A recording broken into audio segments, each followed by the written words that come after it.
இன்னும் எத்தனை நாள் தான் ஏமாந்துகிட்டே இருப்பீங்க? முழுமையான வாழ்க்கைய வாழாத வரைக்கும் நரக வேதனையில துடிக்க போறீங்களா? கடவுளை பத்தி எவ்வளவு எதிர்மறை எண்ணங்கள் உங்க மனசுல ஓடிக்கிட்டு இருக்குது தெரியுமா? உங்களுக்கு தெரியுமா ஒரு பெரிய ரகசியம்? உங்க மனசே உங்களை சதி செஞ்சுக்கிட்டு இருக்குது. அந்த மனசு கடவுள் உங்களை காப்பாற்ற மாட்டார் அப்படின்னு உங்களை மயக்க நிலையில கொண்டு போய் வச்சிருக்குது. உங்க வாழ்க்கையில பெரும்பாலான நேரங்கள் கடவுள் அப்படின்னு ஒருத்தர் இருக்கிறாருன்னா உங்களுக்கு பலத்தை மட்டும்தான் கொடுப்பார். உங்க வாழ்க்கைக்கு தேவையான வெற்றியையும் சந்தோஷத்தையும் அவர் 100% கொடுப்பார். விட்டு சென்றவர்கள் பத்தியே கவலைப்பட்டு புலம்பிக்கிட்டு இந்த நிமிஷம் வரைக்கும் நீங்க எந்த விதமான நல்ல வாழ்க்கையையும் வாழாம இருக்கீங்க. ஆனா அவர்களோ சந்தோஷமாக சிறப்பாக இருக்கிறார்கள். இருக்கட்டும், நான் தப்பு சொல்லல. ஆனா நீங்க அவங்கள நினைச்சுக்கிட்டு உங்க வாழ்க்கைய வாழாம இருக்கிறீங்களே, அது தப்பு இல்லையா? இது சாய்பாக்கு எவ்வளவு கஷ்டம் தெரியுமா? ஒரு பெரிய வாழ்க்கைக்கு உங்களை தயார் செஞ்சுக்கிட்டு இருக்காரு. என்னதான் படிச்சிருந்தாலும் என்னதான் அனுபவம் இருந்தாலும் வாழ்க்கையில இது இருந்துடுச்சுன்னா அது எதையுமே சாதிக்க விடாது, ஏன் வாழவே விடாது. எச்சரிக்கையா இருக்கணும்ன்ற பேர்ல பயத்தோட வாழக்கூடாது. துன்பம் துரத்துதுன்னா அதுக்கு காரணம் இவைகள் தானே. பதிவுகளை முழுமையா கேட்காம எந்த பலனும் இல்லை. ஒரு ராட்சசனோ உங்க கழுத்தோட குறவலிய இறுக்கி பிடிக்கிறான். உங்களுடைய எதிர்பார்ப்புகள் என்னவோ அதுவே தான் கடவுளுடைய எதிர்பார்ப்பும் கூட. நம்ம நிறைய விஷயங்கள் புலம்புறோம் கடவுளை நினைச்சு, அவருக்கு கண்ணு இல்லை காது இல்லைன்னு. இதெல்லாம் உண்மையா இருக்குமா என்ன? இந்த பதிவே மாறுவதற்கான ஏற்பாடுதான். கெட்டவனே கடவுள் வாழ வைக்கிறாருன்னா நல்லவனை வாழ வைக்காம போவதற்கு காரணமே இவைகள் தான். இதுல சொல்லப்பட்ட அத்தனை விஷயங்களும் கடவுளாலே சொல்லப்பட்டதுதான். பலருடைய வாழ்க்கையில இந்த சம்பவங்கள் நிச்சயமா நடந்திருக்கும். இதில் சொல்லப்பட்ட அத்தனை விஷயங்களும் கற்பனைகள் இல்லை, உண்மைகளே.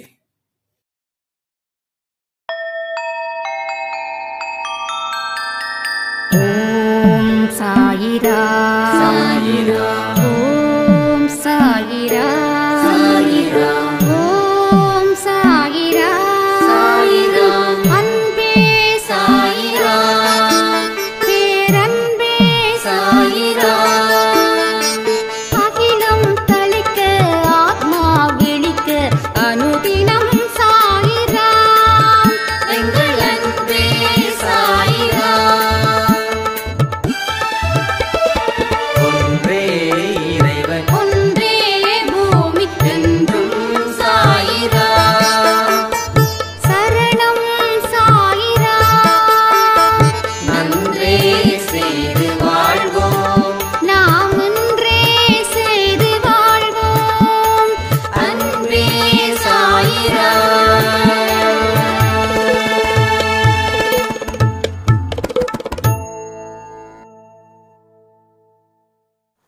சாயிரா. என் உயிரின் உயிரானவர்களே, எந்த காரணத்தை கொண்டும் பிறரை பகைச்சிக்காம வாழ முயற்சி பண்ணுங்க. பிறரை பகைச்சிக்கிட்டோம் அப்படின்னா நம்மளுடைய மூளை, மனசு, புத்தி, எண்ணம், சொல்லு, செயல் அவங்கள பற்றியே சூழ்ந்திருக்கும். அவங்க என்ன பண்ணுறாங்க, என்ன செய்கிறாங்க, இதுக்குள்ளேயே நம்ம மனசு வட்டம் அடிச்சுக்கிட்டே இருக்கும். இதனால லாபமாக இருந்துச்சுன்னா தாராளமாக செய்யலாம். ஆனால் இதனால கோடிக்கணக்கான தீமைகள், பாவங்கள், பரிதாபங்கள் எல்லாமே நம்ம மேலே வந்து சேர்ந்துடும். வாழ்க்கைன்றது வாழ்வதற்காகவே, அடுத்தவனை பற்றி யோசிக்கிறதுக்காக இல்லை. உங்களை பற்றி யோசித்து உங்களுடைய உழைப்பையும் உங்கள் முன்னேற்றத்தையும் உறுதிப்படுத்தி அதன் மூலமாக உங்கள் குடும்பத்தையும் அதன் மூலமாக பிறருக்கு தேவையான உதவிகளையும் செய்வது மட்டுமே உங்கள் நோக்கமாக இருக்கணும், உங்கள் லட்சியமாக இருக்கணும். இதுதான் சாயப்பாவுக்கு பிடிச்ச ஒரு விஷயமும் கூட. என்கிட்ட ஒரு சாய்ராமுடைய ஒரு கண்ணீர் என்ன தெரியுமா? என்னுடைய மனைவியை நான் இழந்துட்டேன். என்னோட மனைவி வேற ஒருத்தவங்களை கல்யாணம் பண்ணிக்கிட்டாங்க. ஒரு நாளும் எப்படிலாம் வாழ்ந்தோம், இவங்க எப்படி வாழ்ந்துட்டுருக்காங்க அப்படின்னு முதல்ல கஷ்டம் இருந்துச்சு. அதுக்கப்புறம் அழுக வந்துச்சு. அதுக்கப்புறம் பழி வாங்கக்கூடிய விஷயமா வந்துச்சு. கோயிலுக்கு போகும்போது எனக்கு துரோகம் செய்தவ எப்படி வாழ முடியும், அவள் வாழக்கூடாது, இந்த நாளுக்குள்ள இது அவளுக்கு நடக்கணும், அவள் நடுத்தெருவில் நிற்கணும், என்ன தேடணும், அப்போ நான் அவளை ஏற்றுக்கக்கூடாது, நான் பரிதாபமாக பார்க்கணும். இந்த எண்ணத்தை வச்சு நான் 10 வருஷம் ஓட்டிட்டேன்.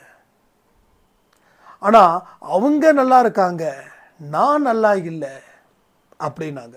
அப்போ தான் நான் அவர்கிட்ட சொன்னேன், இந்த 10 வருஷமாக நீங்கள் உங்களை சிந்திச்சிருந்தீங்கன்னா அவங்க உங்கள் மேலே இப்படிப்பட்ட ஒரு வாழ்க்கையை விட்டுட்டேமே நினச்சி ஃபீல் பண்ணியிருப்பாங்க. ஆனால் அவங்களுக்கு அந்த வாய்ப்பை நீங்கள் கொடுக்கல, நீங்கள் அவங்களையே கதியாக நினச்சிங்க. அப்போ உங்கள் வாழ்க்கையை பார்த்துக்காம இன்றைக்கி நீங்கள் நடுத்தெருவில் நீங்கள் நிற்கிறீங்க. அப்போ யாரை நிற்கணும்னு நாம் சொல்கிறோமோ நாம் தான் அங்கே நிற்போம். யாருக்கு என்ன கொடுக்கணும்னு நினைக்கிறோமோ அது நமக்கு சேரும். ஒருத்த வாழக்கூடாதுன்னு நினச்சோம் அப்படின்னா நாம் வாழாமல் போவோம். நாம் அடுத்தவனுக்கு உதவி செய்யணும் அப்படின்னு நினச்சா நமக்கு மற்றவங்க உதவி செய்வாங்க.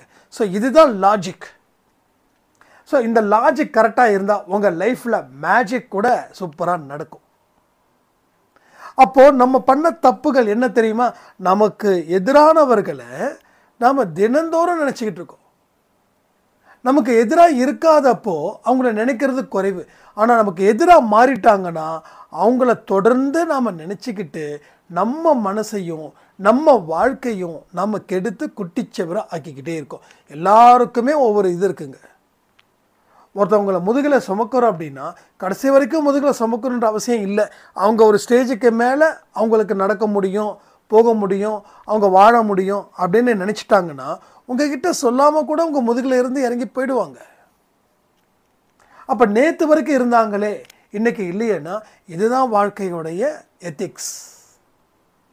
நேற்று ஒரு வாழ்க்கை, நேற்று என் மனநிலை அப்படி இருந்தது, ஹாப்பியாக இருந்தேன், உலகத்திலேயே வென்றவன் மாதிரி நான் இருந்தேன். ஆனால் இன்றைக்கி உலகத்திலேயே தோத்தவன் மாதிரி நான் இருக்கிறேன்னு நம்ம அடிக்கடி நினச்சி பார்க்குறோமா இல்லையா? நேற்று நேரம் எவ்வளோ சந்தோஷமாக இருந்தோம். ஆனால் இன்றைக்கி எல்லாமே இல்லை, எல்லாமே கண்ணை கட்டி காட்டில் விட்ட மாதிரி இருந்துச்சு, இல்லை கண்ணை பிடுங்கி போட்ட மாதிரி இருந்துச்சு, இல்லை இத்தனை நாள் நடந்தது ஒரு கனவு வாழ்க்கையை வாழ்ந்த மாதிரி இருந்துச்சு அப்படி நம்ம நினைக்கிறோமா இல்லையா?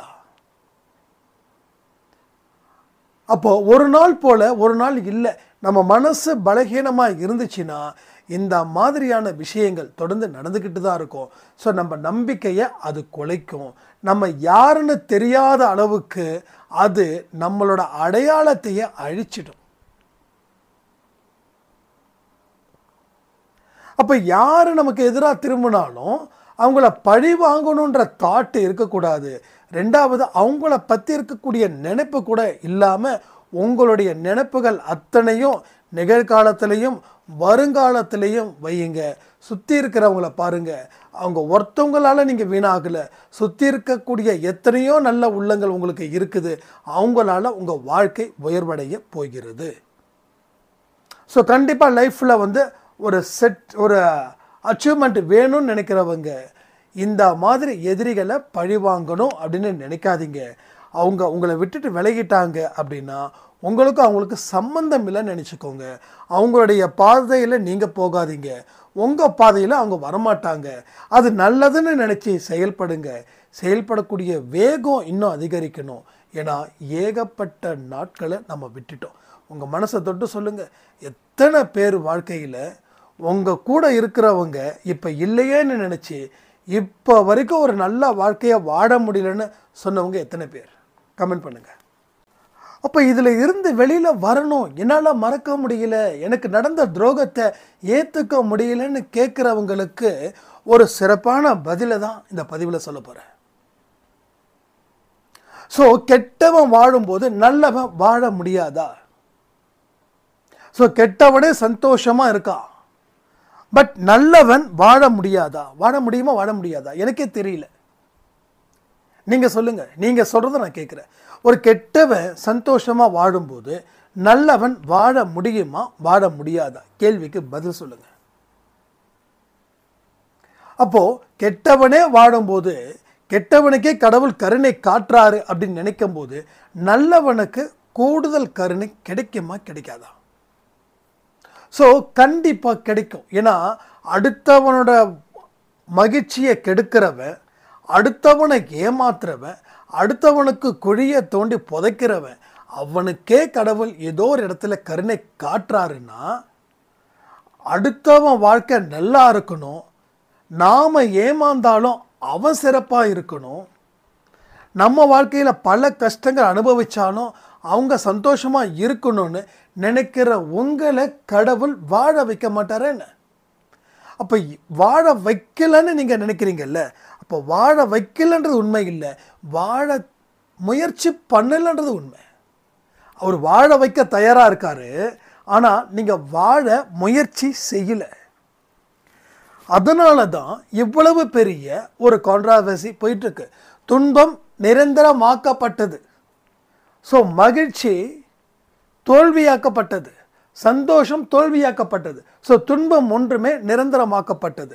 ஏன்னா கடவுள் அழைக்கிறாரு, கடவுள் கொடுக்குறாரு, ஆனால் கடவுள் அழைக்கிறது காதில் கேட்கல, கடவுள் கொடுக்கறத கையெடுத்து வாங்க விருப்பம் இல்லை. அதனால் உங்களுடைய அத்தனை விஷயங்களும் யாரால் நிறுத்தி வைக்கப்பட்டது? உங்களால் நிறுத்தி வைக்கப்பட்டது. இப்போ என்ன பண்ணணும்? ஆமாம், நிறுத்தி வச்சாச்சு, இப்போ நான் என்ன செய்கிறது? ஸோ நிறுத்தி வைக்கப்பட்டதை ஒத்துக்கிறீங்களா? இனிமே கமெண்ட் தயவு செய்து 10 பேரில் ஒருத்தங்களாவது தெய்வமே கமெண்ட் கொஞ்சம் போடுங்க. ஏன்னா நான் தனியாக பேசிகிட்டு இருக்கிற மாதிரி எனக்கு ஃபீல் ஆகுது.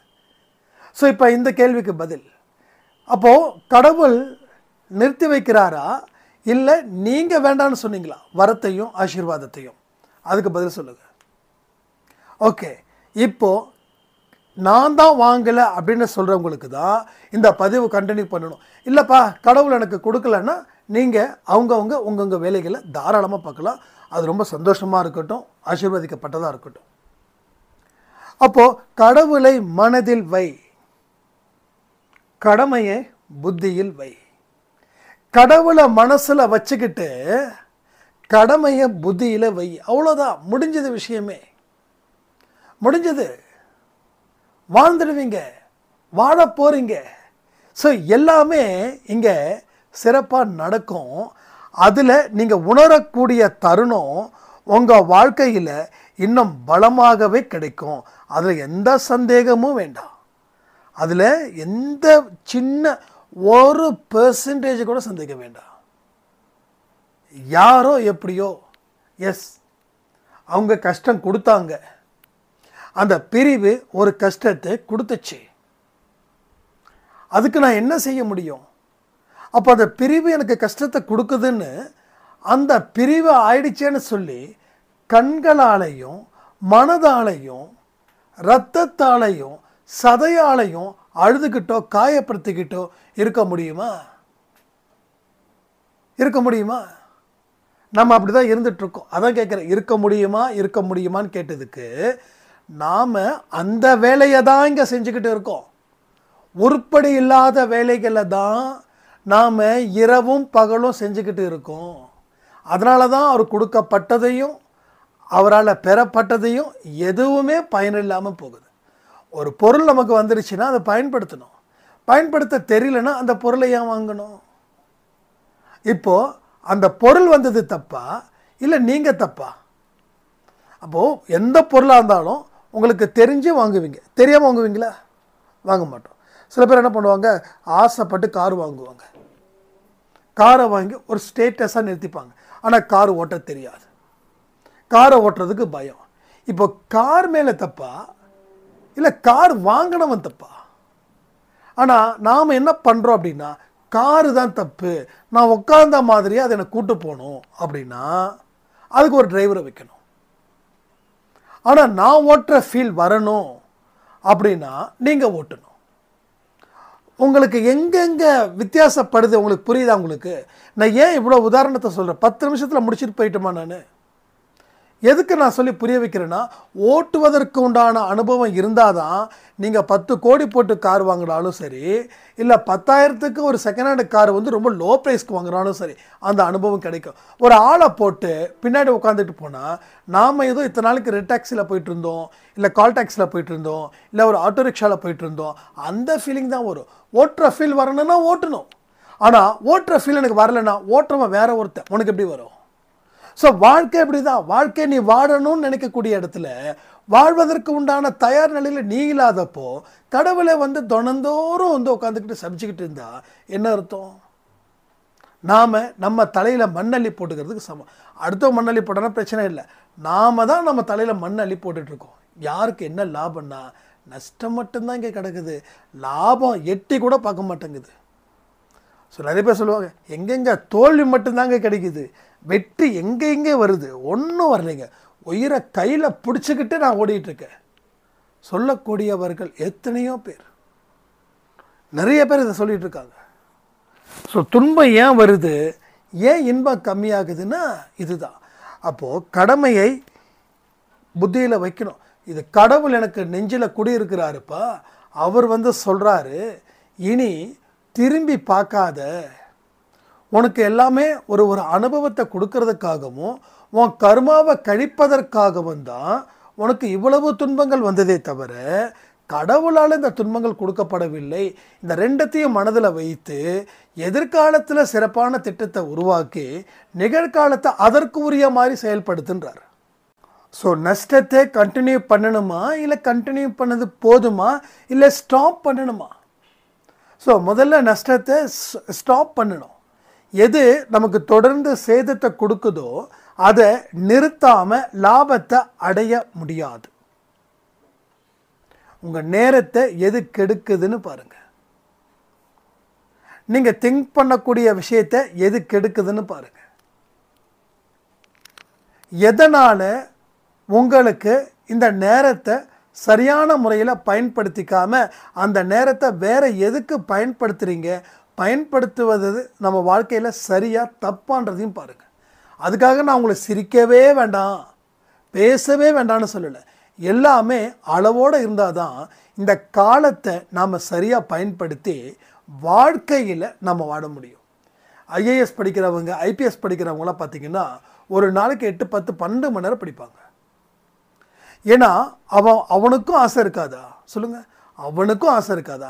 சிரிக்கணும், பேசணும், சினிமாவுக்கு போகணும், டிவி பார்க்கணும், ஷார்ட்ஸ் பார்க்கணும், யூடியூப்பில் பிடிச்சதெல்லாம் பார்க்கணும், வயிறு நிறைய தின்னணும், வயிறு நிறைய சாப்பிடணும், தூங்கணும், பசங்க கூட ஜாலியாக சுற்றணும். தோணாதா?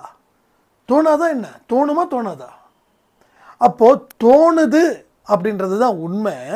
ஆனால் அதே நேரத்தில் வாழ்க்கையில் ஜெயிக்கணும்னா இந்த கன்றாவியெல்லாம் விடணுன்றது உண்மை. வாழ்க்கையில் ஜெயிக்கணும்னா இந்த கன்றாவி, ஏன் இந்த வார்த்தையை சொல்கிறேன்னா அப்போ தான் உங்கள் மனசில் ஆழமாக பதியுன்றதுக்காக தான் சொல்கிறேன். இந்த கன்றாவியான விஷயத்தை நாம் விட்டால் மட்டும்தான் நாம் வாழ்க்கையில் நம்ம லாபத்தை ஈட்டுற மாதிரி பல விஷயங்களை செய்யவே முடியும். அது எப்போ ஸ்டார்ட் ஆகுதோ அன்னைக்கு வரைக்கும் உங்கள் வாழ்க்கையில் துன்பங்கள் தொடர்ந்து வந்து கொண்டே தான் இருக்கும். ஸோ வாழ்க்கையில் போராடி போராடி போராடி தோற்பவர்கள் அவங்க மனசுக்குள்ளே இருக்கக்கூடிய வேதனைகளையும் வச்சுக்கிட்டு தான் போராடிட்டு இருக்காங்க. அவங்க மனசுக்குள்ளே ஒரு கஷ்டத்தையும் வச்சுக்கிட்டு தான் போராடிட்டு இருக்காங்க. ஏன் எல்லாத்தையும் தாண்டி ஒரு உப்பு மூட்டையோ இல்லை அரிசி மூட்டையோ சுமந்துக்கிட்டு நடந்து நான் முதல் ப்ரைஸ் வரலை அப்படின்னா யார் இங்கே முட்டாள்? உப்பு முட்டாளாக இருக்குதா, இல்லை அதை தூக்கிக்கிட்டு திரியிறவன் முட்டாளாக இருக்கானா? அப்போது உன்னோட கஷ்டத்தை, உன் நஷ்டத்தை, உன் துன்பத்தை, உன் வாழ்க்கையில் இருக்கக்கூடிய எமோஷ்னலை ஓரங்கட்டி வச்சுக்கிட்டு உன் வாழ்க்கையில் கடமையை சிறப்பாக ஆற்ற முடியல அப்படின்னும் போது வாழ்க்கையில் உனக்கு எப்படி தேவையான அத்தனை விஷயத்தையும் கடவுள் கொடுப்பாரு. இப்போ கடவுளை ஏன் நீ குறை சொல்லிக்கிட்டே இருக்க? கடவுளை குறை சொல்றது எவ்வளவு பெரிய ஒரு பாவ செயல் தெரியுமா? கடவுளுக்கு கண்ணு இல்லை, கடவுளுக்கு கண்ணு இல்லைன்னு சொல்லாதீங்க, நமக்கு கண்ணு இல்லைன்னு சொல்லுங்க. பார்க்குற கண்ணு இல்லை, அறிவு கண்ணு. அந்த அறிவு கண்ணு எல்லா எமோஷ்னலும் மூடி வச்சிருக்குது, எல்லா துன்பங்களும் மூடி வச்சிருக்குது, எல்லா கஷ்டங்களும் எல்லா அவமானங்களும் அந்த அறிவு கண்ணை என்ன பண்ணி வச்சிருக்கு? மூடி வச்சிருக்கு. அந்த மந்த நிலையிலேயே அந்த அறிவு கண்ணு செயல்படாம கடைசி வரைக்கும் போயிடுச்சு. கடைசி வரைக்கும் அந்த கண்ணு திறக்கல. அப்படின்னா என்ன அர்த்தம்? இந்த பிறவியில அதோகதி தான். அப்ப கடவுளுக்கு கண்ணு இல்லையா? மனுஷனுக்கு கண்ணு இல்லையா? கடவுளுக்கு காது இல்லை. நான் சொல்றது அத்தனையும் கடவுளுக்கு நிச்சயமா காது இல்லைன்னு ஏதாவது இஎன்டி டாக்டர் உங்ககிட்ட வந்து சொன்னாரா? ஆமாம் சாமி, நீ கும்பிட்ற கடவுளுக்கு நான் காதில் செக் பண்ண, அவருக்கு கேட்கும் தன்மை இல்லை, அதனால தான் நீ சொன்னது எதுவும் அவருக்கு கேட்கல, தப்பாக நினச்சிக்க வேண்டாம், இன்னொரு கடவுள் இருக்காரு, அவர்கிட்ட சொன்னால் காது கேட்கும், ஏன்னா அவருடைய காது நல்லா இருக்குதுன்னு. இன்றைக்கி அப்படி தான் எல்லா மக்களும் போகிறாங்க. நான் இந்த கடவுளை வணங்கியும், அது எந்த கடவுளோ, இந்த கடவுளை வணங்கியும் எனக்கு எதுவும் செய்யாதப்போ நான் ஏன் இந்த கடவுளை வணங்கணும்? அதனால் எனக்கு எந்த கடவுள் செய்கிறாரோ அந்த கடவுளை தேடி போகிறேன்னா கடைசி வரைக்கும் ஒரு நாள் ஒரு கடவுளை மாற்றினாலும் வாழ்க்கையில் எந்த லாபமும் அடையவே முடியாது. ஏன்னா எல்லா கடவுளுக்கும் காது இருக்குது, ஆனால் நல்ல வார்த்தைகளை கேட்குற மனுஷனுக்கு தான் அந்த காது கேட்கல. ஸோ நல்ல விஷயங்கள் அவனுக்கு கேட்கல. அப்போ எந்த விஷயங்கள் கேட்குது? கெட்டு போகக்கூடிய விஷயங்கள், துன்பத்தை வளர்க்கக்கூடிய விஷயங்கள், இதுதான் அவனுக்கு வந்து ரொம்ப அட்ராக்ட் பண்ணுது. எங்கேயோ ஒரு விஷயங்கள் நடந்தால் கூட காது கேட்குது. ஆனால் பக்கத்தில் வந்து சாயப்பா ஒரு மைக்கை வச்சு காதுக்குள்ள கத்துன்னு கத்துனாலும் இவனுக்கு கேட்காது. ஏன்னா இவனுக்கு வந்து இவனுடைய சந்தோஷம், இவனுடைய சோம்பேறித்தனம், இவனுடைய இன்பம், இவனுடைய சுகம், இதுதான் இவனுக்கு தேவை. இதை கேட்டு கேட்டு வாழ்ந்து கடைசியில் அவனோட செயல் துன்பத்தை கொடுக்குற லெவலில் போயிடுச்சு. எனக்கு துன்பத்தில் போட்டு மாட்டி மொழிச்சுக்கிட்டு இங்கே நின்றுட்டுருக்கான். இதுதான் புரியுதா?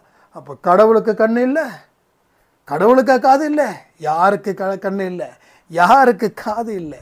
இதுதான் இங்கே மிக மிக முக்கியமான ஒரு விஷயமா பேசப்படுகிறது. இப்போ யோசிச்சு பாருங்க, நான் இது வரைக்கும் சொன்ன பாயிண்டில் எத்தனை பேர் ஆமான்னு சொல்கிறீங்க, எத்தனை பேர் இல்லைன்னு சொல்கிறீங்க? இது வந்து ஆனஸ்டாக பேசுங்க, உங்கள் மனசாட்சியோடு பேசுங்க.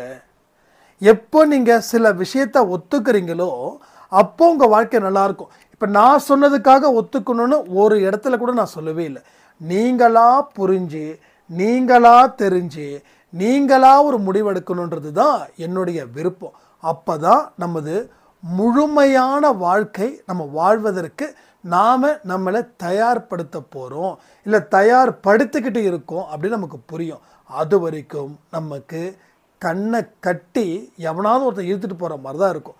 அப்போ யாராவது ஒருத்தர் இழுத்துட்டு போனாலும் மேடு இருக்குமா, பள்ளம் இருக்குமா, எங்கே கவுக்க போகிறான், அதாவது பாசமாக இருக்கிறவன் கூப்பிட்டு போனால் கூட ஒரு பயம் இருக்கும். அப்போது உன்னுடைய எதிரி ஒருத்தர் கண்ணை கட்டி உன்னை கூட்டுட்டு போனால் என்ன ஆகும் தெரியுமா? போகிற வழியிலேயே நம்ம வந்து முடிஞ்சு போயிடுவோம். ஏன்னா அவன் ஏதோ பலியிட தான் கொடுக்க போகிறான்னு நினச்சி. ஸோ இப்படி தான் நடக்குது. அப்போ கண்ணை கட்டி தான் இங்கே வாழ்க்கையை வாழ்ந்துக்கிட்டு இருக்கோம். ஒரு பயத்தோடு தான் வாழ்ந்துட்டுருக்கோம். எத்தனை பேர் பயம் இல்லாத வாழ்க்கையை வாழ்ந்துட்டுருக்கீங்க சொல்லுங்கள் பார்க்கலாம்.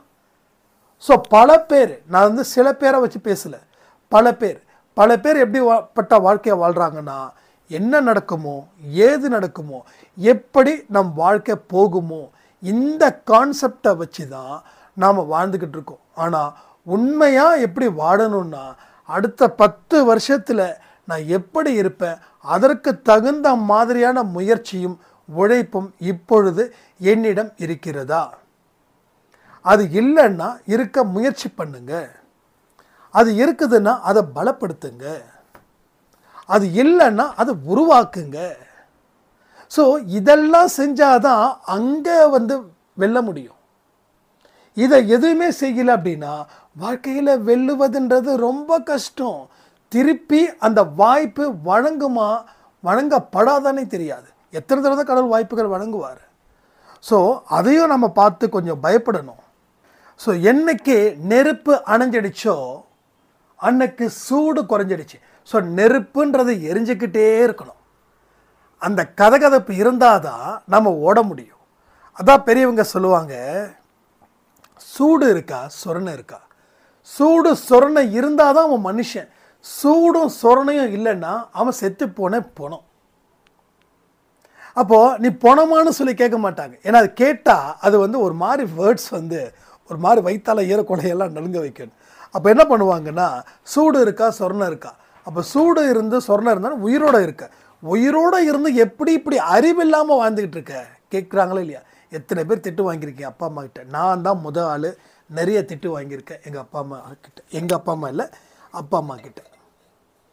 சூடு இருக்கா சொரணை இருக்கா, ஏன்டா அப்படி பண்ணி தொலைகிற, எல்லாம் நிறைய திட்டுலாம், ஏகப்பட்ட திட்டுலாம் வாங்கி தான் எங்கேயோ இடத்துல ஒரு மானஸ்தன் நமக்குள்ளே இருந்திருப்பாம்புல இருக்கு. அந்த மானஸ்தன், டே நீ ஏன்டா நீ வாடாமல் இருக்கிற அப்படின்னு சொல்லி நம்ம அம்மா அப்பா திட்டம்லாம் வந்து நமக்கு வந்து, என்ன போம்மா விடுமா, உனக்கு இருந்தால் எனக்கு இருக்க போகுது, நீ தான் என்ன பெத்த அப்படின்னு போயிடுவோம். ஆனால் வெளியில் ஒருத்தன் வந்து சூடு இருக்கா சொரணை இருக்கான்னு கேட்டால் சும்மா எட்டி இருக்கும். அப்போ தான் சூடு ஏறும் உடம்புல. என்ன போய் இந்த கேள்வி கேட்டல அப்படின்னு சொல்லி உண்மையிலே சொல்கிறேன். இதில் ஏகப்பட்ட விஷயங்கள்லாம் நடந்திருக்கு லைஃப்பில். இன்னைக்கு பார்க்குற சந்தோஷ் வந்து இது டோட்டலாகவே ரொம்ப ஏகப்பட்ட சேஞ்ச். ஆனால் அப்பப்போ வந்து எட்டி பார்ப்பான். ஆனால் அதுக்கு முன்னாடி இருக்கக்கூடிய சந்தோஷ் வந்து வேற லெவல். எதுக்காக இருந்தாலும் எல்லாத்துக்கும் துணிச்சல், யாரை பார்த்து என்ன கேள்வி வேணாலும் கேட்பான். ஆனால் இன்றைக்கி யாரை பார்த்து எந்த கேள்வி கேட்கக்கூடாது. ஏன்னா யாரை பார்த்து கேள்வி கேட்குறனோ அவனிடத்திலும் அவர் இருக்கிறார். யார் இருக்கார்? சாய்ப்பா இருக்கார். அந்த தாட் வந்ததுக்கப்புறம் உண்மையிலே சொல்கிறேன், படுத்தா தூக்கம் வருது. ஸோ ஒரு சிரிச்சா அவ்வளோ ஆனந்தமாக சிரிப்பாக இருக்குது. ஸோ இதெல்லாம் தான் நடக்குது. எனக்கு வந்து நம்ம இந்த ஸ்டேட்டஸ் வைக்கிறோம் பார்த்தீங்களா, அது வந்து என்னென்னா, எனக்கு இந்த ஆக்சுவலாக வந்து இந்த ஒரு சினிமா பாட்டை வச்சுக்கிட்டு ஸ்டேட்டஸ் வைக்கிறதுலாம் எனக்கு அது பெருசாக இன்ட்ரெஸ்ட் கிடையாது. ஆனால் வந்து இது வந்து நம்ம விஷ்ணு சாய் இருக்கார், அவர் தான் இப்போ கூட ஒரு சாங் ஏதோ ஒன்று, படிக்காத வேலை வெட்டி அண்ணா என்னாச்சுன்னு ஒரு பாட்டு ஒன்று. இப்போ ஏன்பா இதை நான் வந்து லாஸ்ட் ரொம்ப நேரம் கழிச்சு தான் பார்த்தேன். நான் இதெல்லாம் வைக்காத அப்படின்னு. சரி, என்ன ஆச்சுன்னா நம்ம ஒரு திமிராக நடந்துக்கிற மாதிரி இருக்கக்கூடாது. நான் இந்த ஸ்டேட்டஸ் வைக்கிறதுக்கு ரீசன் கூட வந்து பார்த்திங்கன்னா, அந்த ஏதாவது ஒரு தத்துவ பாடலோட கொஞ்சம் என்னோடய ஃபோட்டோவோடு இருந்தால் நல்லாயிருக்கும் அப்படின்னு ஃபீல் பண்ணதால தான் சரி ஒரு நாளைக்கு சாயந்தரம் 6 மணிக்கு விஷ்ணு சாய் சொன்னார், ஒரு நாளைக்கு 6 மணிக்கு நம்ம ஒரு ஸ்டேட்டஸ் மாதிரி வைக்கலாம், அந்த வார்த்தை கூட அவங்களுக்கு போய் சேரட்டும் நான் வார்த்தைகள் அப்படின்னு. நான் அதான் சொன்னேன், ஏப்பா இதுக்காக சாய்ப்பா ஃபோட்டோ வைக்கலாம்ல, ஏன்ப்பா என் ஃபோட்டோ வைக்கிறேன்னா, இல்லை இது வந்து சினிமா பாட்டு, இது வந்து என்னென்னா ஏதோ ஒரு ஹியூமனை பார்த்து தான் எல்லோரும் வந்து இது பண்ணுவாங்க. ஸோ கடவுளை பார்த்து பண்ண மாட்டாங்க மேக்ஸிமம் சொன்னது. இதெல்லாம் நான் அவ்வளோ தூரம் இது எப்போயோ ஆர்கியூ பண்ணது, இது இப்போ இல்லை, இது 1 இயருக்கு முன்னாடின்னு நினைக்கிறேன். ஸோ அந்த எம்ஜிஆர் பாட்டெல்லாம் வந்து எனக்கே வந்து சில பாட்டெல்லாம் தெரியாது. அப்போ வந்து அந்த வார்த்தை அப்பா என்ன மாதிரி பாட்டு அப்படின்னு எனக்கு நான் நிறைய இடத்துல வந்து அந்த எம்ஜிஆர் சாங்லாம் கேட்கும்போது அவ்வளோ ஹாப்பியாக இருக்கும். சம்டைம்ஸ் வந்து ரொம்ப ஃபீல் ஆகுது, ரொம்ப டயர்டாகுது, அடுத்த வேலை செய்யணும், ஆனால் தூக்கம் இருக்கும், தூங்கினா பரவாயில்ல, தூங்கினா அடுத்த வேலை செய்ய முடியாது. அப்போ என்ன ஒரு 20 மினிட்ஸ் 30 மினிட்ஸ் எம்ஜிஆர் பாடல்கள் அப்படின்னு சொல்லி பாடினா அவ்வளோ நல்லாயிருக்கு. அடுத்தது ரஜினி பாடல்கள், அடுத்தது எல்லாமே கலந்த சாங்ஸ், சில ஸ்பிரிச்சுவல் ஸ்பிரிச்சுவல் சாங்ஸ் இல்லை, கொஞ்சம் மோட்டிவேஷனல் பண்ணக்கூடிய சாங்ஸு இதெல்லாம். என்னென்னா என் மனசு கொஞ்சம் டயர்டு இல்லாமல் இருந்தால் தான் என்னோடய உடம்பு டயர்டு இல்லாமல் இருக்கும். ஸோ நான் எங்கேயுமே கார்னர் பண்ணுறது என்னோடய மனசு தான். ஸோ அதுக்கப்புறம் தான் பாடி. நம்ம நடக்கவே முடியாமல் ஒரு ஸ்டேஜில் இருந்தாலும் நம்ம மனசு சந்தோஷமாக இருந்துச்சுன்னா அப்படியே கூட நம்ம வாழ்நாள் வரைக்கும் முடிச்சிடலாம். ஆனால் கையை காலை இருந்தோம், நம்மளால் நடக்க முடியும், போக முடியும், வர முடியும் இருந்தோம், மனசு சரியில்லைன்னா நம்ம உடலில் இருக்கக்கூடிய அத்தனை உறுப்புகளும் சோர்வற்ற நிலையிலே கிடக்கும். நம்மளை பார்த்து கண்ணாடியில் பார்த்தா நமக்கே காரித்துப்படும் போல் இருக்கும். சே ஏன்டா நீ இப்படி இருக்க பாரு, அவங்க அப்படி இருக்காங்க. அப்போ எவனாவது ஒருத்தன் வருவான், ஓகேவா? உங்களுக்கு வருவாங்க, எனக்கு மட்டும் இல்லை, உங்களுக்கு தான் வருவாங்க. ஏன்னா நானும் மனுஷன், நீங்களும் மனுஷங்க தானே. அப்போது அவங்கெல்லாம் அவ்வளோ தூரம் நம்ம வயசில் இவ்வளோ தூரம் ஆக்டிவாக இருக்காங்க, நம்மளால் இருக்க முடியலையே அப்படின்னு ஒரு ஃபீல் ஆகும். அப்போ என்ன ஆகுதுன்னா பொறாமை கிடையாது. ஏன் ஆக முடியல, எதுக்கு ஆக முடியலன்னு கேட்கும்போது தான் தோணுச்சு, உன் மனசு தான் இங்கே வந்து ஒரு மந்திர சக்தியாக இருக்குது. அதை நீ சரி பண்ணிட்டேன்னா உன் உடம்புல இருக்கக்கூடிய ஊனம் எவ்வளவு பெருசாக இருந்தாலும், எத்தனை மனுஷங்க கிண்டல் பண்ணாலும், உன் மனசு ஸ்ட்ராங்காக இருந்தா என்ன ஆகும்? உனக்கு ஒரு பொற்காலமே எதுவுமே இல்லாமல் இருந்தோம் அவன் சந்தோஷமாக இருக்கான் பாருங்க, அவன் தாங்க கடவுள். எல்லாமே இருந்தோம் சில முகத்தில் பார்த்தீங்கன்னா ஈயாடலன்னு சொல்லுவாங்க, அப்படியே ஏதோ சோர்ந்த மாதிரி இருக்கும். அது அவ்வளோ மனசில் அவ்வளோ இது. ஒன்று கிடச்சதுன்னா சந்தோஷப்படுறது இல்லை, இதோட இன்னொன்று கிடச்சா நல்லா இருக்குமே, அதோடு இன்னொன்று கிடச்சா நல்லா இருக்குமே. இப்படிப்பட்ட தாட் ஆஃப் ப்ராசஸிங் ஒரு மனுஷனுக்கு இருக்க இருக்க இருக்க அவன் வாழ்க்கையில் வெல்வதற்கு தகுதியில்லாத மனுஷனாகவே அவன் மாறிடுறான். இதுதான் பெரிய ஒரு இஷ்யூவாக இங்கே இருக்குது. அதனால் எல்லாத்தையும் பலமாக திங்க் பண்ணி பாருங்க. அப்போ தான் நாம் எவ்வளவுக்கு எவ்வளவோ எதையுமே செய்யாமல் ஒவ்வொன்றையும் வீணாக்கிக்கிட்டு இருக்கோமே அப்படின்ற ஒரு ஃபீல் உங்களுக்கு வரும்.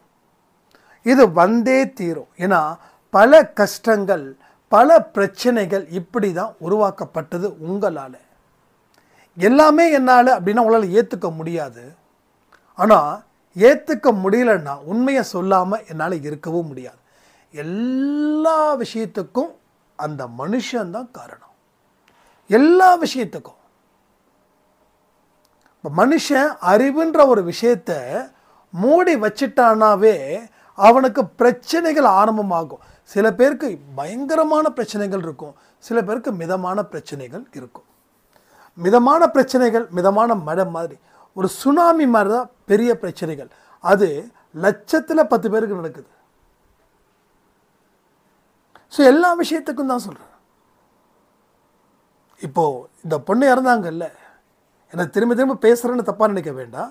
ஸோ அந்த பொண்ணு நல்லா படிச்சிருக்காங்க, நல்ல டிகிரி ஹோல்டர், நல்ல பணக்கார வீட்டு பொண்ணு, எல்லாமே வந்து அவங்களுக்கு சாதகமாக இருந்தது. ஆனால் மனசில் அதை ஃபேஸ் பண்ணக்கூடிய தைரியம் இல்லை, மனசில் ஃபேஸ் பண்ணுறதுக்கு உண்டான தைரியம் இல்லை. அந்த தைரியம் இருந்திருந்தால் இந்த பெண் இறந்திருக்காது. இந்த பெண்ணை யாரெல்லாம் வந்து அடிமைத்தனம் பண்ணாங்களோ, யாரெல்லாம் அட்டுழியம் பண்ணானுங்களோ அவங்க அப்போவே உள்ளே போயிருப்பாங்க. கரெக்டாக இல்லையா? கரெக்டாக இல்லையா? அப்போது அந்த எமோஷ்னல், அந்த சென்டிமெண்டல், அந்த பயம், இந்த 3ல் ஏதாவது ஒன்று அந்த பெண்ணுக்கு இருந்திருக்கலாம்.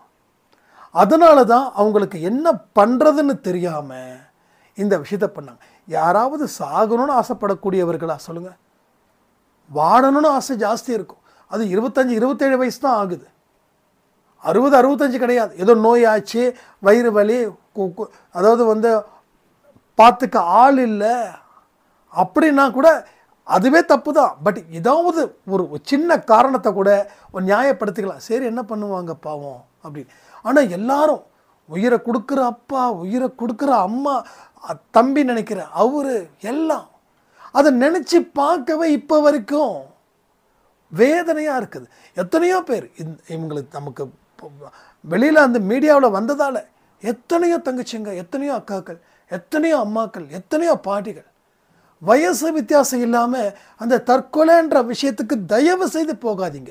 ஏதாவது ஒரு பிரச்சனைனா நான் சாக போகிறேன், என்ன பைத்தியக்காரத்தனம் அது, என்ன பைத்தியக்காரத்தனம். ஒரு சின்ன விஷயம் வந்தால் கூட நான் சாக போகிறேன், நான் சாக போகிறேன், நான் சாக போகிறேன், நான் செத்துட போகிறேன். இந்த மாதிரி விஷயங்கள் மூலமாக தான் தற்கொலைகள் அதிகரிக்குது.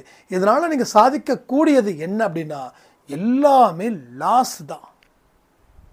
அப்போ அடுத்த ஜென்மத்தில் இந்த உயிரை நீங்கள் எடுத்தீங்களே, கடவுள் கொடுத்த உயிரை நீங்கள் எடுத்தீங்களே, அதுக்கு பதிலை நீங்கள் சொல்லி தான் ஆகணும். ஒரு குடும்பத்தில் ஒரு பிரச்சனை இருக்குதுன்னா ஒன்று ஒத்துப்போங்க, இல்லைன்னா பிரிஞ்சு வாழுங்க. இந்த ரெண்டுத்துக்கும் உருப்படி இல்லாத ஒரு வேலையை செய்கிறதால என்ன ஆகும்? இப்போ அந்த பொண்ணுக்கு அந்த பிரச்சனை ஆகிடுச்சின்னா டைவர்ஸ் வாங்கிட்டு வீட்டில் இருந்திருந்தா என்ன ஆகிடப்போகுது? கல்யாணம் பண்ணுறதுனா பண்ணுங்க. இப்போ இருக்கிற மைண்ட் செட்டில் வந்து அந்த கல்யாணம் பண்ணணும்னு தோணாது. அதுக்காக மனசு மாறாதுன்னு சொல்ல முடியாது. என்றைக்கே நம்ம மனசில் அந்த மாதிரி தாட்டு வருதோ அந்த தாட்டு வரட்டும். இல்லை தாட்டு வரலை, இப்போ எனக்கெல்லாம் தாட்டே வரலை அடுத்த மேரேஜுக்கு, சந்தோஷம். யாருக்கு என்ன லாபம்? யாருக்கு எந்த நஷ்டமும் இல்லை, யாருக்கு எந்த லாபமும் இல்லை, பரவாயில்ல இருக்கட்டும். அந்த தாட் ஆஃப் ப்ராசஸிங்கில் தான் நம்ம இருக்கணும் என்றைக்குமே. மைண்ட் என்னப்பா இப்போ தான் லைவில் சொன்னேன் டிசம்பருக்குள்ளேன்னு, நான் சொல்கிறேன் எதுவாக இருந்தாலும் நடந்தால் தானே, அவருக்கு சம்மதிச்சா தானே. எனக்கு தோணுச்சுன்னு சொன்னேன், பட் எனக்கு தோணுச்சா இல்லை அவருக்கு தோணுச்சான்னு தெரியல. ஸோ நான் எதுக்கு நான் இதை சொல்கிறேன்னா, அன்றைக்கி நான் அப்படி பேசுகிறேன்ப்பா இன்றைக்கி இப்படி பேசுகிறேன் அப்படிலாம் இல்லை, எல்லாமே ஒன்று தான். அன்றைக்கி தோணுச்சு கடவுள் பண்ணுவாருன்னு எனக்கு நம்பிக்கை இருந்ததுன்னு. இப்போ வந்து நடந்தாலும் சந்தோஷம், நடக்கலைனாலும் சந்தோஷம். ஆக மொத்தம் இங்கே வாழணும், அவ்வளோதாங்க. அடுத்தவனுக்கு இடைஞ்சல் இல்லாமல் வாழணும், தனித்துவமாக வாழணும், அன்பாக வாழணும், ஆணவம் அதிகாரத்தோடு இருக்கக்கூடாது. இது தப்பு ஒன்றும் இல்லையே, இல்லை தப்பு இருக்குதானே? இல்லை தப்பு எனக்கு ஒன்றும் இருக்கிற மாதிரி தெரியல. ஐ திங்க் உங்களுக்கு இருக்காதுன்னு நான் நம்புகிறேன். ஏன்னா அன்பே சாய் குடும்பத்தில் இருக்கிற அத்தனை பேருக்கும் ஒரே விதமான மனசு தான், ஒரே விதமான எதிர்பார்ப்பு தானே இருக்குது. அதை வச்சு தான் நான் சொல்கிறேன். அதனால் நல்ல ஸ்ட்ராங்காக இருங்க, மைண்டுக்குள்ளே வந்து போட்டு திணிச்சிக்காதீங்க. ஸோ சொல்லக்கூடிய விஷயத்த ஒரு தடவை கேட்கும்போது உங்களுக்கு எண்ணங்கள்லாம் போகும். எனக்கு ஒரு விஷயம் என்னென்னா, அன்பே சாய் ஆடியோவை 2 தடவை உங்களால் பார்க்க முடியுமான்னு பாருங்கள். நீங்கள் உடனே என்னை திட்டக்கூடாது. என்னப்பா நீ கொடுக்கறதே 30 நிமிஷம் 40 நிமிஷம், அப்போ ஒரு நாளைக்கு உன் ஆடியோவை நான் கேட்கணுன்னா 4 மணி நேரம், எனக்கே என்ன பண்ணுறதுன்னு தெரியல. ஸோ எனக்கு ஏதாவது சொல்யூஷன் கொடுத்தா எனக்கு தெரிஞ்சால் நான் உங்களுக்கு சொல்லுவேன். பட் எனக்கு தெரியல, சாய்ப்பா தான் உங்களுக்கு அந்த இதை சொல்லணும். ஸோ 2 தடவை கேட்கும்போது என்ன ஆகுதுன்னா, ஃபஸ்ட்டு வாட்டி நான் பேச பேச படமாக ஓடும். நீங்கள் வாழ்க்கையில் அனுபவித்தவங்க, சந்தித்தவங்க, மீட் பண்ணவங்க, மீட் பண்ணாதவங்க, வெளியில் நடந்தது, உள்ளே நடந்தது எல்லாம். அதனால் அப்போ ஒன்றும் புரியாது. அடுத்த தடவை கேட்கும்போது தான் நாம் என்ன செய்யணும் அப்படின்ற ஒரு தாட்டு உங்களுக்கு ஸ்டார்ட் ஆகும். அது உங்கள் வாழ்க்கை பாதையையும் உங்கள் வாழ்க்கையை டோட்டலாகவும் கண்டிப்பாக சேஞ்ச் ஆகும். ஸோ வர 10ஆம் தேதி அன்னைக்கு லைவ் இருக்குது, ஈவினிங் 6 to 7 குரு பூர்ணிமா. குரு பூர்ணிமாவில் என்ன பண்ணணும் என்ன செய்யணும் அப்படின்றத நாம் நேற்று இரவு கொடுத்த பதிவில் நாம் சொல்லியிருக்கோம். அதை மறக்காமல் கேளுங்க. இந்த குரு பூர்ணிமான்றது நம்ம அன்பே சாய் குடும்பத்துக்கு மிக மிக மிக முக்கியமான ஒன்று. அதை யாரும் மிஸ் பண்ணாதீங்க. அதே போல் அன்பே சாய் டிஷர்ட் யாருக்காவது வேணும்னா உடனே வந்து எனக்கு வந்து அட்ரஸ் பண்ணுங்கள். ஏன்னா குரு பூர்ணிமா 10ஆம் தேதின்றதால அந்த 10ஆம் தேதிக்குள்ளேயாவது கொடுக்கறதுக்கு நம்ம முயற்சி பண்ணிகிட்டு இருக்கோம்.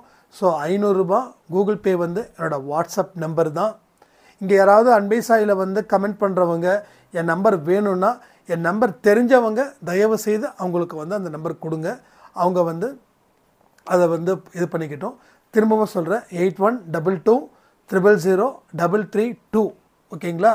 இது வந்து அன்பே சாய் தானா அப்படின்னு ஒரு தடவை என்கிட்ட கன்ஃபார்ம் பண்ணி என் வாய்ஸ் வந்ததுக்கப்புறமா அந்த நம்பருக்கு ஜிபே பண்ணுங்க. ஏன்னா எந்த இடத்துலையும் நம்ம ஏமாறக்கூடாதுன்றதுக்காக தான் நான் சொல்கிறேன். வாட்ஸ்அப்பில் எனக்கு அது பண்ணுங்கள். அண்ணா அன்பே சாய் தானா, சந்தோஷ் அண்ணா தானே கேளுங்க. ஆமாம்மா நான் கன்ஃபார்ம் பண்ணதுக்கப்புறம் நீங்கள் கூகுள் பேயில் வந்து 500 ரூபா பண்ணுங்கள். மேக்ஸிமம் 2 டேஸில் வந்து டெலிவரி கொடுக்குற மாதிரி உங்களுக்கு கொடுப்பாங்க. அட்ரஸ் மட்டும் கொஞ்சம் கிளியராக அனுப்புங்கன்னு சொல்லி இந்த பதிவை நான் முடிக்கிறேன். ஜெய் சாய்ராம்.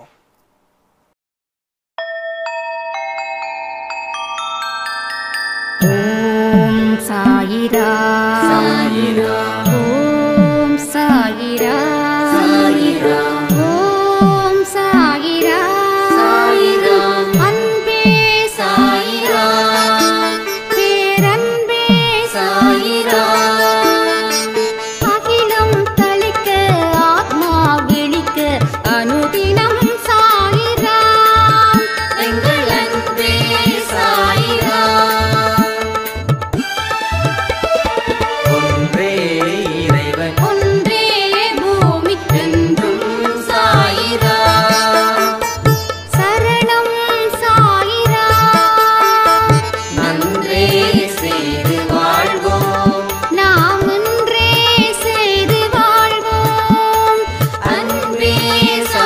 சாயிராம்